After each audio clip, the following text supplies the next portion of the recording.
I wanted to just preface what our conversations tomorrow are going to be about by just taking a minute to talk about the genesis of our project and our thinking at the Aspen Institute with the Library Dialogue. It's really, number one, looking at the fact that networks are the organizing principle for our communities now, for our organizations, for people and groups. The fact that networks exist within geographic boundaries and localities, but they go beyond those borders, beyond the borders of the town and the community and the city and the state even.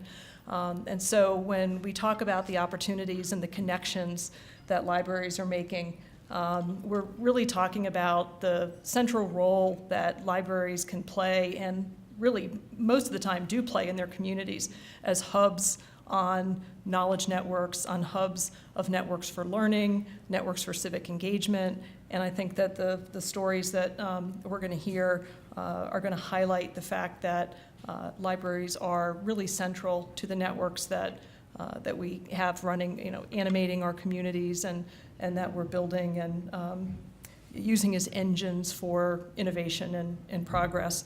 But networks themselves aren't sufficient to describe, I think, what's happening and the role that libraries play. One of the things that John Seely Brown talks about is how networks really feed into ecosystems and ecologies. You introduce, you animate your networks with the people and the passions and the ideas, the entrepreneurial learners at the center of these networks in our communities, and what you're doing is you're creating an ecosystem or an ecology for civic life, for learning, for education, for innovation. And I think that's the examples that we have here describe both the existence of those ecosystems and the pursuit of constantly being flexible and nimble and adapting to our communities and our networks and our ecologies as they change. So first we're going to hear from Claudine Perrault from Estes Valley Library, and I'll let you introduce your topic. Sure, thanks.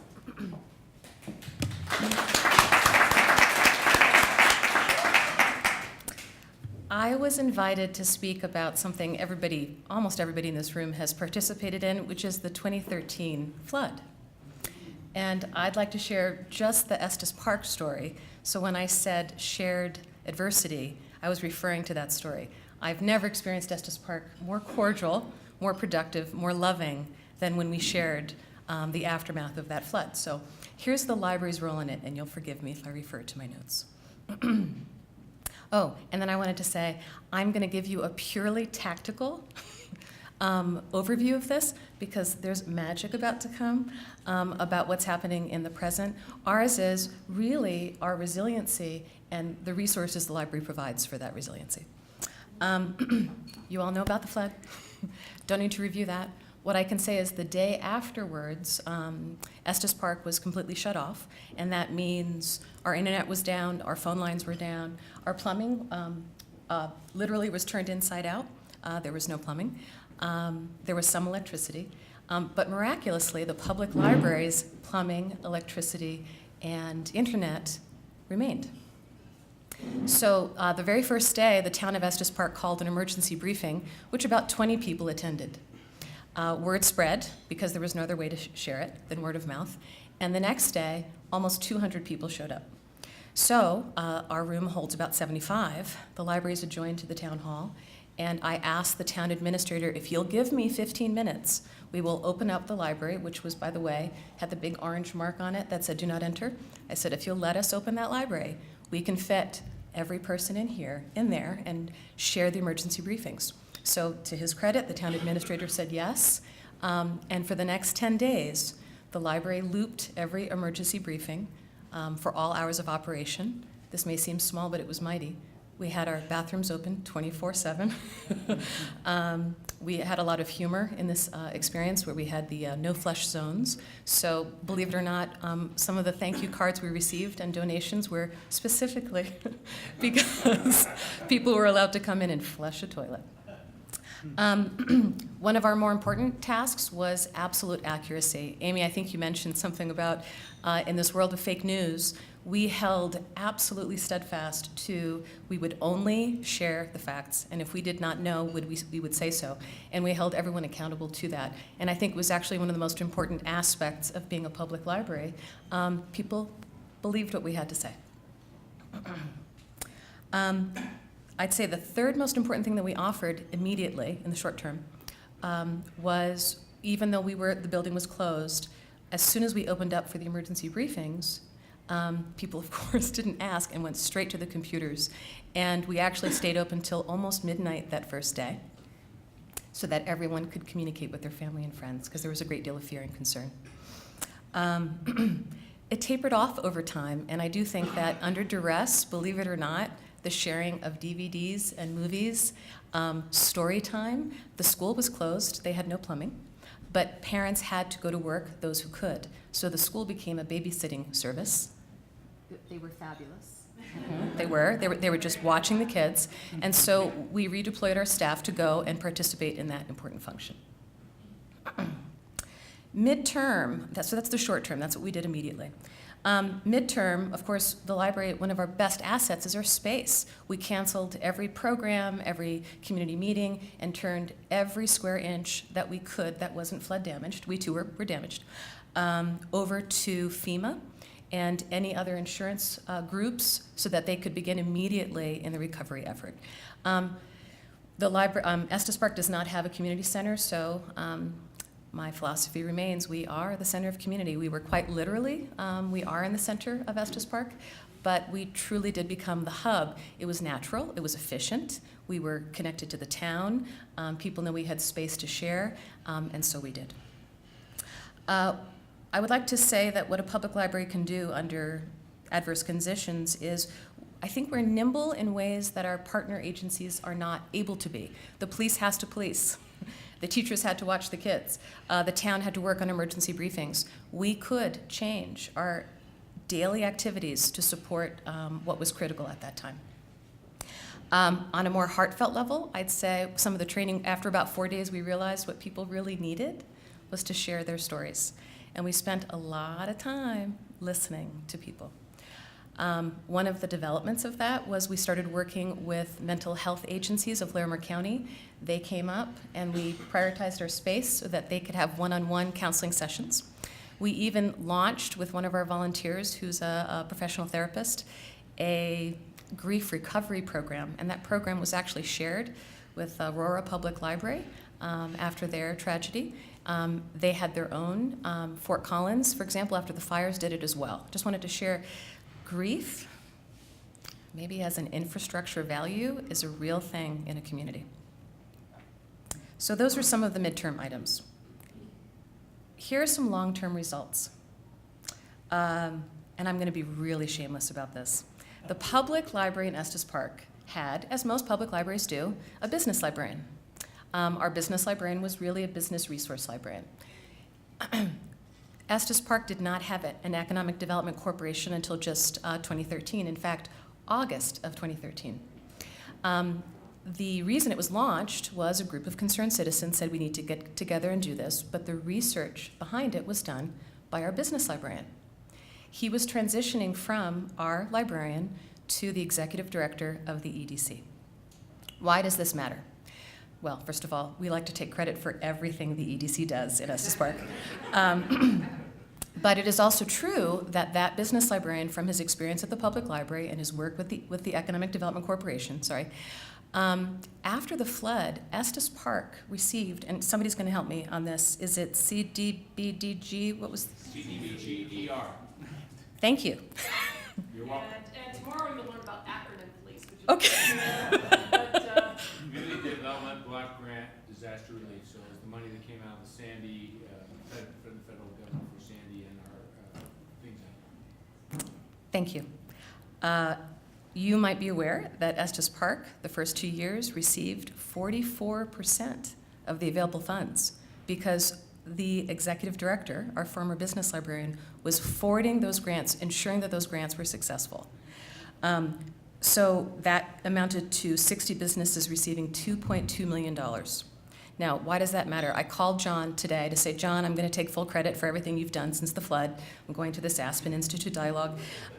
Do I have your permission to take full credit for the public library? He said, haha, yes. But more importantly, you can tell them that it absolutely would not have happened without the public library.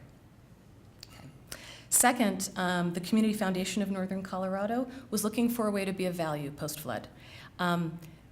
We, through our connections, asked them if they would consider funding a a flood recovery classroom at the public library. We ripped down a wall, built a new one. They gave us 15 computers and 2 small classrooms. And for about 16 months after the flood, that space was dedicated to every Larimer County Workforce Center, for people looking for jobs, Small Business Development Center, and other agencies, because we leveraged what we had with what already exists. There's plenty out there, but we made it easy for them to come in and be of service in Estes Park. And the part that I think is happiest for us is we were actually on the ballot that year for a mill levy increase. And for better or for worse, we did win that year. We won a mill levy increase in Estes Park Public Library. No other local questions passed, and no other libraries in Colorado asking for an increase passed. Do I think our activities during the flood had something to do with it? I do. Okay. So I'd like to end, because I have 3 minutes, and I bet I'm at 5. Thank you. Is what the library provided to, which I think is just, these are the smaller stories. The day after the flood, people, and I'm going to get a little emotional, were literally trapped in Estes Park. There were people who did not live there trying to get home. And it is astonishing to me that what I saw happen and what we helped facilitate, where there was a window where you could drive out before they shut down the roads. And the library became the place where strangers connected. So people trying to get to the airport, folks trying to get back home, strangers got in cars together at the library and left. And the last story is, during those daily briefings, as you heard, there were 20 people the first day, 200 the next, and it kept growing until we got internet connection and other services. Every day, same questions were being asked. When are we getting electricity? When are the emergency vehicles coming? Will Safeway be able to deliver groceries, right? And there was always this question, is the public library open? And when the town said yes, people literally cheered. I think that has 2 points to it. Number one, we do not just tactically represent connection. It was an emotional connection for people. So my sales pitch to all the non-librarians in the room today is, I hope you can see we are quite physically, literally, a great leveraging place for community resilience. But we also have, I think, a little bit of magic pixie dust still in this era where people do not trust government, where I observed folks felt safer, more comforted and comfortable in the public library in ways that they would not and did not in other locations in town. That's my shameless sales pitch. Thank you. Thank you so much, Claudine. You know, what you just said at the end there, pixie dust, reminds me that we had a participant in our original working group that led to writing the report who talked about public libraries as the one thing that local government does right.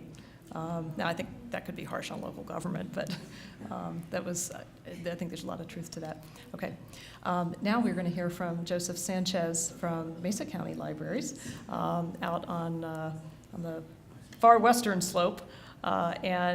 Joseph is going to focus a little bit more on the local economy, the economic development, and the role of the library in promoting economic and workforce development.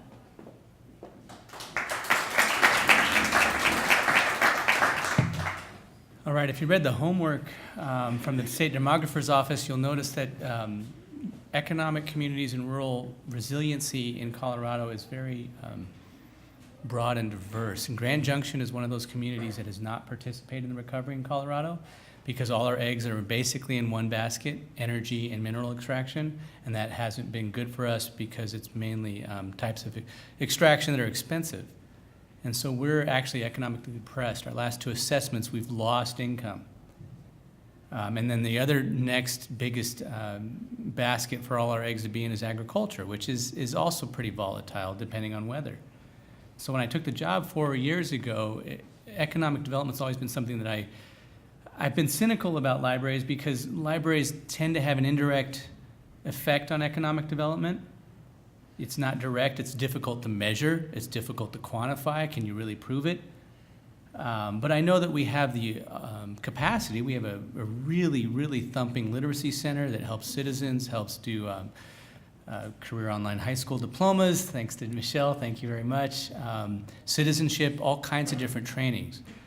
And so I realized one of the problems that we had in the library is really perception and branding, and I worked with my team to rebrand and recommunicate the library to the community. I'm also, I guess, a high-risk taker. Would that be a good way to describe me? Okay. I looked at Sharon, she knows me best. Tell people how you came over here from the hotel. Oh, I skateboarded over, and I actually had to dodge a few cops on 16th Street Mall. None of you in local government need to know that, right? I just don't like paying tickets. So I ducked down an alleyway. But I am a high-risk taker because I'm a skateboarder. But I also am a good communicator. I'm a professor, and my student evals always say he's the best at communicating difficult concepts. He's the best at explaining outside-the-box concepts and making them inside the box. So I started on a campaign to communicate what the library actually is in the 21st century. I speak at least once a month to a local service group or organization. Last night I spoke to the Thunder Mountain Camera Club. They looked at me like, why the hell are you here? When I started, by the end of the night, they were asking, is the library still open? We want to get a card. And I'll explain why. I explain what libraries offer, because most people don't realize that it's more than a book transaction or a DVD transaction. And when I started, I'm a guy, and I have a background in multimedia. We started buying really expensive media equipment. And I was training my staff how to basically produce local arts, share local stories, catalog them. Last year, we built and opened a $1.3 million multimedia production studio. Has over $250,000 of equipment in it, all industry standard. I'm from San Diego and worked in LA. I know what the industry requires. We've actually had people move into the area from Aspen and Telluride because they want access to the studio. They saw it on Facebook and said, what the hell is that? We've had people come all the way from Denver to use our studio because there's nothing like it in the state of Colorado. We opened the studio in January. I launched the Wild Colorado app in June, which is a statewide wildlife identification app. It's tangible reality.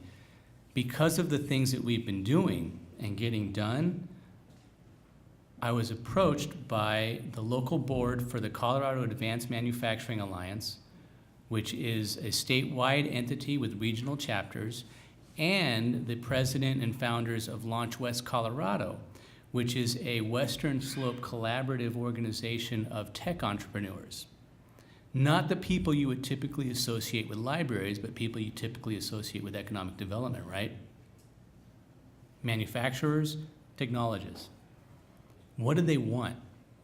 Literally, they said, you do all the coolest stuff in town, we want to work with you. We have an idea. Well, what's your idea? We want to open up a co-working space in downtown. Okay, why? Well, because we need it. We need economic diversification. We need a place where people can go, entrepreneurs can go, and I kept thinking, this is direct economic impact. This is very different, and this also affects that, it hits that problem that was so well articulated in the report. We can start supporting other businesses and other economies. Okay, what do you need from us? We need support, we need guidance, we need leadership. We've got some money, we've got some ideas. We were talking to the university, but we realized if we really want to do something really cool that connects to lots and lots of people, you're the right partner. You did Wild Colorado, you raised $16,000 on Kickstarter. You opened up a production studio that's better than anything in the state of Colorado. Anything public in the state of Colorado. There's really good stuff over here in Denver, but you're going to get charged $1,000 an hour. We're free. So I looked at them and said, okay, that's not really what libraries do, but why not? It's still information. The reason that happened is because we're good at communicating, and we changed our brand. And I look at myself as an information ecologist. Not a scientist, that's a little too specific. An ecologist looks at relationships within systems. And the economy is a really important one. I mean, we're all of us at some point, the economy is the baseline for us. And I was thinking about that, and been thinking about it, and been affecting it indirectly, like most libraries, but this was a really good example and a really good opportunity. We opened it last year at the very end of the year. We're still working on the main entrance, but people are using it, and they don't care if the main entrance isn't done. It's been explosive. It's the only true co-working space that I'm aware of that a library is operating anywhere. Most libraries basically change the name on the community room, throw a computer in there, call it a co-working space. This is in downtown. It's a separate building. It's about 8,000 square feet. It has a $250,000 multimedia communication center. That's what the Manufacturing Alliance brought in. The other guys brought in, Launch West brought in 24/7 access if you pay $90 an hour. Or sorry, $90 a month, not $90 an hour. $90 a month, you can have 24/7 access, but with your library card, you get 5 hours a week for free. We've seen an explosive number of applications. It's been shocking how many entrepreneurs. Last night, that was what over half of the photographers wanted. I can get access to gigabit internet? Yep. Fastest internet in the valley. I can have private offices? Yep. I can have a professional working space downtown? Yep. Is the library still open? Sorry, you have to go there in the morning. But I checked with a couple of them, and they emailed me this morning, yep, I got my library card. Because you're helping business. I have to admit, I wasn't really expecting it to be that explosive. I'm a multimedia guy and an information ecologist. I'm not exactly an economist or a business person.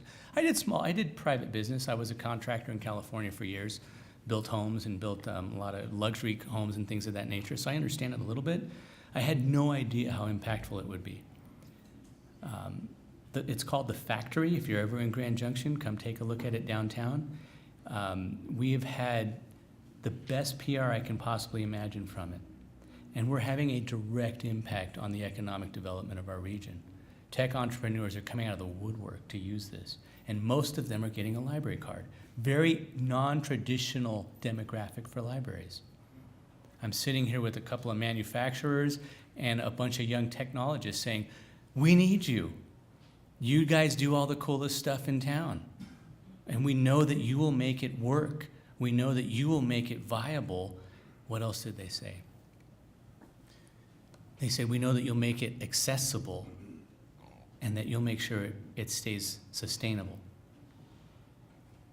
And that's because we basically communicated libraries have changed.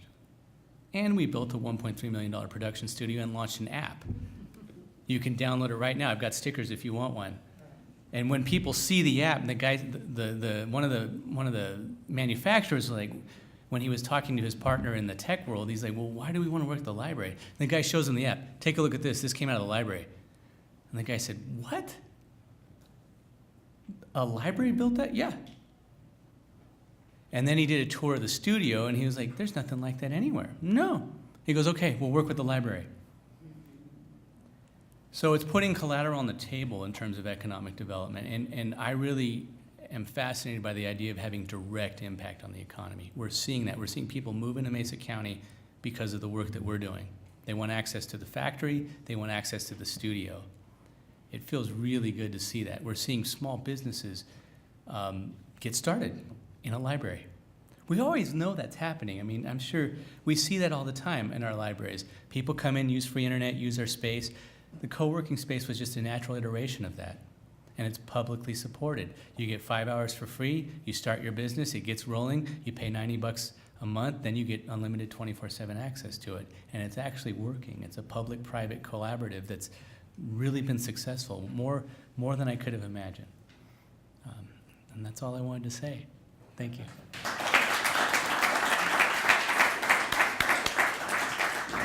don't know if anybody caught the rolling videos that we had, but there was one clip from the recording studio, the Snooch clip, and we'll make sure that by tomorrow everybody has access to the links, and Wild Colorado is the app. Okay, and now we're going to hear from Pam Smith from Anythink Anythink Libraries, excuse me, plural, in Adams County. I would note that to Joseph's point about rebranding and marketing, Anythink Libraries is a nationally, probably internationally renowned success story in rebranding libraries, and Pam is the incoming president of the Public Library Association here in the United States, so the association of all public libraries in the country. So we're very honored to have such a distinguished leader here, and she is going to give us a look into the present and near future for her library and her community.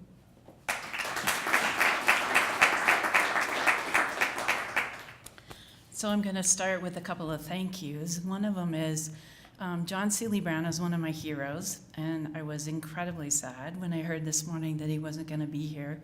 But I'm going to say thank you, because now I can say I got to pitch hit for John Seeley Brown. And I'd also like to say thank you to Amy and Charlie and Dominique with the Aspen Institute for providing these opportunities for us to have conversations and dialogues in our community, because I don't think we talk about libraries enough, actually, Jean, wherever you are. One of the things that you may not be aware of is in Colorado, as part of this dialogue, is that we're having conversations in our own communities. And that's what I'm going to talk about, like our dialogues, our conversations that we're having in Adams County. But I'm going to take just a minute and tell you that I came on board essentially the beginning in 2008 as the library director. I inherited a library system that had been known for being the worst library in Colorado, or the poorest funded library in Colorado. In 2006, actually, we won a mill levy after failing 3 times, I believe, and then we were the second worst funded library system in Colorado. But we had a little bit of money, we had a lot of hope and aspiration, and we knew that we were on a mission to invent the best possible library that we could for our community, given the funding that we had. So we reinvented our library, built 4 new libraries, renovated 3, and invented Anythink, because we wanted our community to get a chance to come back and say, wow, this is a library for the 21st century. So here we are, fast forward, 2017, my library board has said, Pam, you and your staff, you cannot rest on your laurels. You need to invent Anythink 2.0. So that's what we're doing right now. And this year is a strategic planning year for us. And we're using a loose Aspen dialogue conversation in our community, having community roundtables, in which we go to groups throughout our community, and we ask them questions like, what do you love about Adams County? What's missing? What are your hopes and dreams for your family? And what role does the library play in helping to support your success for your family and our community? And the things that people are telling us are heartfelt and rewarding and will guide us into our future. Some of the things that we're learning are that, number one, families and children are incredibly important, and they want to see more support for children. They want to see more support for our education system. They want to see opportunities for their kids to have the kind of training that they need so that they can get good jobs. They want the library actually to help. We're supporting, in September, we're starting Adams County or an Anythink Startup Week or Startup Month to support small businesses, because in Adams County, over 90% of our businesses are small businesses. And so we're working with a small business association and local groups to support innovation, creativity, marketing. How do you start a business? How do you sustain a business? How do you take an idea from for a business to something that actually turns into a business? Our community is saying that the safety is really important, and the library is one of those places that on a normal day, it is a safe and comforting place to go. People want the library to be that connector. People want the library to be a place where we have events and where we spark ideas. And our one of our values is we believe everyone's creative, and we support creativity and innovation in our community. So as we gather all of this information, we're beginning to understand that it's not always the glitzy stuff that happens. It's that solid stuff that we do every day. We are that learning lab no matter what you want to know. To be successful, the library's there for you. When you listen to my colleagues, I think that what I hear is the libraries are not those libraries in the 1950s where you just walked in and checked out a book. Libraries are places that really support people and aspirations and hopes and dreams.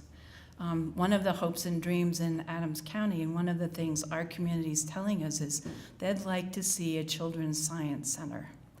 And we have, my colleagues over here at this table, I'm giving away a little preview of an idea that we're cooking to create a science cultural center where we have a library and we have open space and trails and dog parks and would like a craft brewery to be part of this complex, and maybe we have a connection to a transit center, and perhaps we will have some museum qualities and some traveling exhibits, and so co-working spaces. And Joseph, I actually have a small studio that's actually only $15,000, but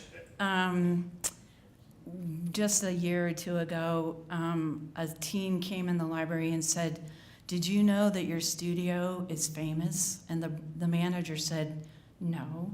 "Yeah, it's famous with all the Thornton rappers. And my friend just signed a recording contract and he got his start in our studio." So you wouldn't, I never thought that was going to happen in Thornton. So we are surprised every day, just like you all are surprised at how the world is changing, libraries are changing, and really what it's all about, it's not transactional, it's all about developing relationships, connecting with our community, understanding what they need, and supporting that. And because we have that versatility, we really can do just about anything. Thank you.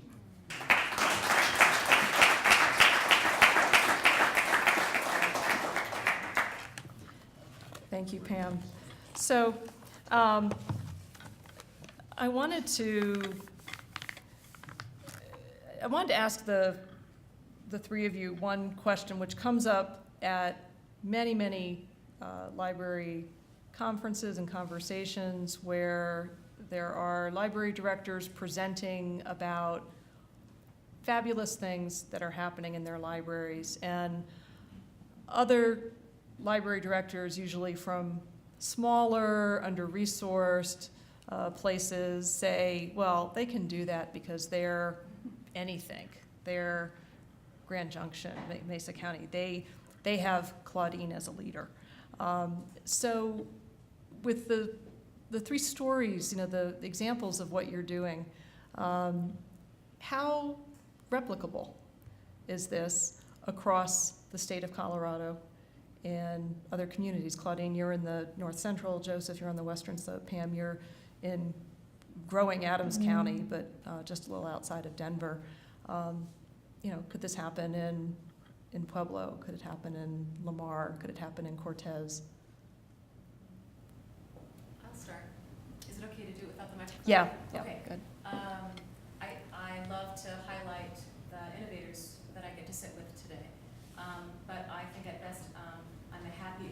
after. And I think the whole culture of our public libraries is we have our risk takers and we have our innovators, and the rest of us pretty quickly follow suit when they figured out what works and what doesn't. Money helps. I feel like I'm preaching to the choir, right? But I don't know. For example, we're getting a makerspace now, and I think we're probably behind the curve. Ours is going to adapt to what our community wants, but it's the same theme. So I just want to say, yours is going to be a little different than Joseph's, which is going to be a little different than Estes Park's, which is, I know, is different than Fort Collins. So yes, I think there's no doubt about the transferability of our adaptability and our concepts locally and within our profession. Anybody want to add anything? I said it all, I guess. I was asked this because I was the first librarian to circulate e-readers in the nation. I spoke in an Oklahoma library conference, and that's what the first thing they asked. We're tiny, underfunded libraries. And I worked with a number of them sort of as a consultant for free to try and help them out. And what I realized is pretty much anything's transferable. It depends on leadership and vision and the people involved. So if you've got the right people, it doesn't really matter. I mean, some of these small libraries are doing stuff that just blows my mind when you run across somebody. There's somebody in Oklahoma that was doing some stuff that was absolutely amazing and incredible with nothing. And so I really don't think money matters as much as the people and the leadership. And if you've got the right people, I mean, I think all of us know this, in whatever industry you're at, in an information economy, money's important, but I can go raise that. I raised a lot of money because I was there to raise the money. And we're an heavily impacted community. We're an anti-tax community. I mean, we're an anti-tax community. and it's gone from what are you doing to what are you doing next in our community. But I mean, we're one of the most anti-tax communities in Colorado. And I've had very little blowback because I communicated well. And I explained to them why and how, but it depends on the people involved. That's what I would say. It really depends on the people. Money's less important than the people. So I'm going to use two words. One, courage. So Joseph talks about being a risk taker, and I think that that's important. But you have to have the courage to be able to try out new things. And the other thing is community. I think in order to be successful, you have to have a community that's willing to let you take risks. And we need to have community leaders like you and boards, library boards, who will support libraries trying out new things and doing things a little differently and not hindering us by that legacy of the old-fashioned library where you had to always be quiet. Walter Isaacson, the president of the Aspen Institute, said to one of our library conferences just before his book, his last book, The Innovators, how a group of hackers, geniuses, and geeks created the digital revolution. Just before that came out, he spoke to a conference that we were having out in Aspen on library innovation. And he has what I think of as kind of a syllogism on disruptive innovation. He said from his study, the lone genius saying eureka in a basement or in a garage doesn't exist. That innovation happens because, one, creativity comes from collaboration. Two, collaboration works best in person. And three, innovation requires vision with execution. I think, Joseph, you were just saying that exact thing. And Walter continued to say, the library is the perfect place where this already happens.